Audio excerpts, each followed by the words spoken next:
la guerre en Iran et le don de la firasa et des visions à l'état d'éveil en islam.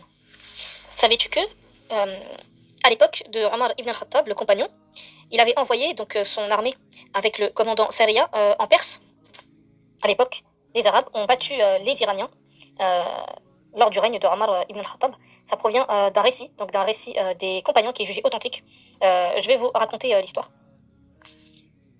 Abu Nuhaym rapporte dans le livre Dalaïl al-Nubuwa, au volume 2, page 580, au récit 528, d'après Amr ibn al-Harith, il dit, alors que Omar ibn al-Khattab était sur le minbar en train de prononcer la khutbah du jour du vendredi, voilà qu'il interrompit son sermon et dit « Oh Sariya, la montagne !» Il cria cela 2 ou 3 fois. Puis il revint à son sermon. Les gens le regardèrent parmi les compagnons et lui disent « Il est devenu fou ou alors il est devenu possédé par les djinns. » Il était dans son sermon lorsqu'il disait « Oh Sariya, la montagne !» Alors, Abdurrahman ibn Auf entra auprès de lui et Omar se dirigea vers lui.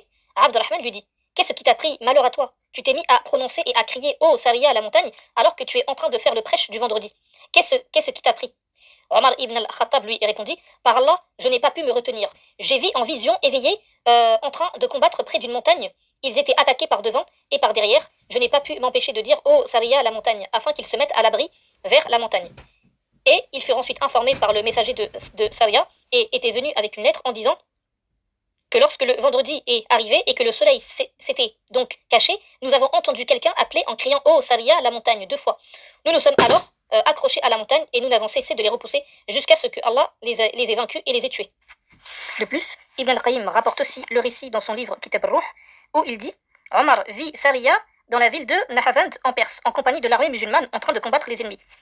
Il vit en vision éveillée et dit « Oh Sariya, la montagne !» Et Ibn al-Qayyim conclut « Telle est la firasa du croyant, une lumière qu'Allah envoie dans le cœur et par le biais de laquelle il inspire quelque chose que la personne voit alors que les autres ne la voient pas. » C'est dans le livre Kitab al-Ruh, volume 1, pages 237 et 238.